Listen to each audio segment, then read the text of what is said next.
The turkey leg hut, another volley in the back and forth saga. Lynn Price, one of the former owners, has 3 new charges filed against him by the federal government. Fox 26's Leslie Delasport joining us live with more on this. Leslie, I know you spoke with Lynn Price's legal team. What did they have to say about this?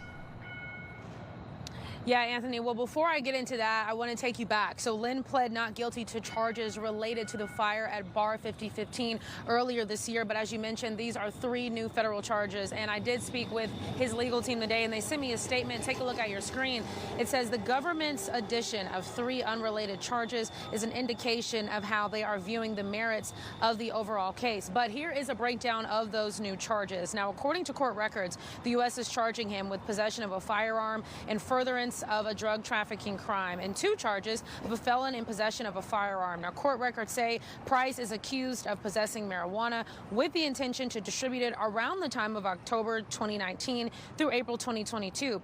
Court records also state that he had a shotgun in April of 2022 and a shotgun with a flamethrower attached to it in March of 2023. Excuse me. Now, Price's next court appearance is November 4th. Anthony, back to you. All right, Leslie, you mentioned Lynn. He pled guilty to those charges earlier this year, though.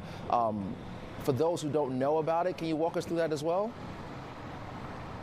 Sure. So, again, back in May of 2025, Price pled not guilty to charges related to the fire at Bar 5015. He allegedly recruited a group of guys to set the bar on fire. Price is also accused of setting a car on fire months before the explosion, and Price was charged with conspiracy to commit arson of a commercial building and conspiracy to use an interstate facility to commit arson of a vehicle. Now, the suspects in that case face a potential of about 20 years in prison. Reporting live from the federal courthouse, Leslie Delasport, Fox 26 News.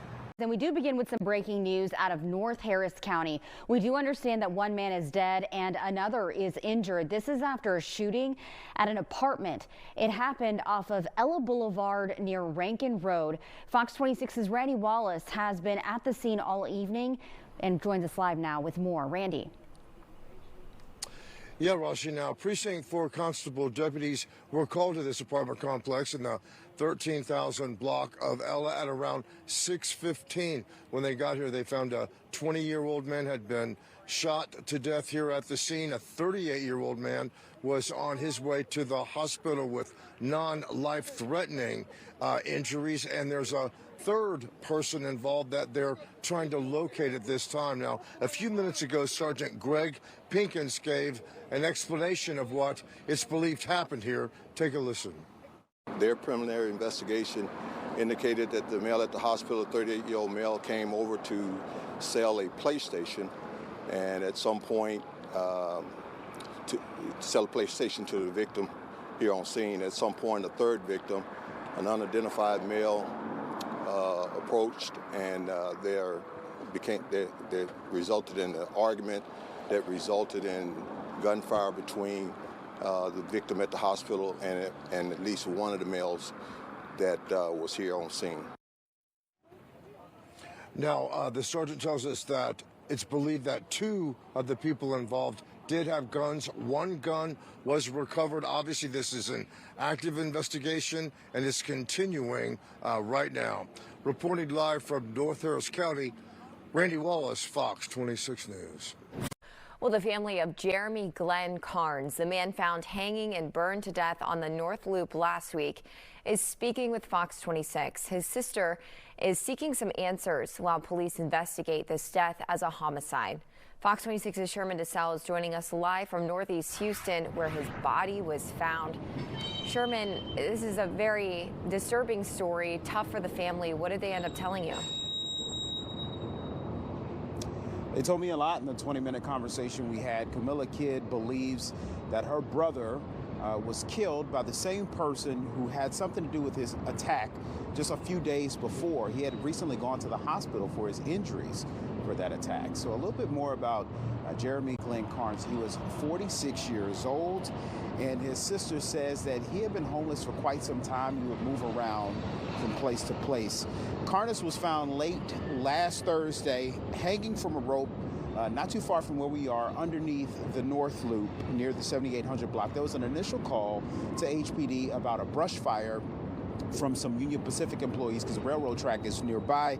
So when they got here, they were looking for a brush fire, but what they found was Carnes hanging from a rope and burning. So despite his homelessness and the fact that he was also dealing with some long-term mental health issues and substance abuse issues, his sister says that he did not deserve to be treated this way.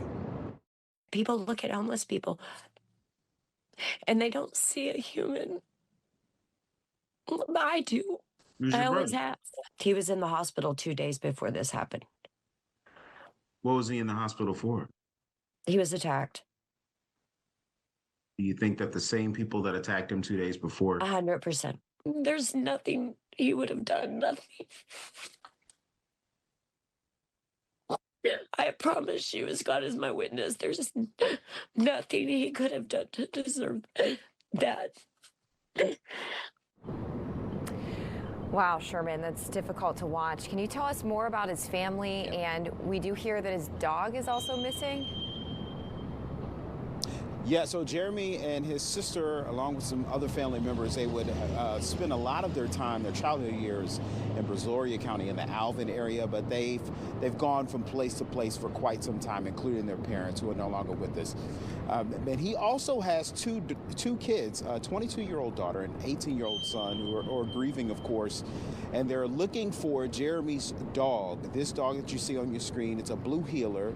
His name is Cross, and there were a lot of really nice comments on our Facebook page, our social media pages under these stories over the last week about Jeremy and the dog, saying that they were kind to people, that they've helped each other, they've helped people out during tough situations. There's actually a vigil not too far from here planned for Jeremy Carnes tomorrow evening. So as soon as we get more information, we'll let you know. We checked it with HPD. They said that this is an ongoing investigation. Back to you.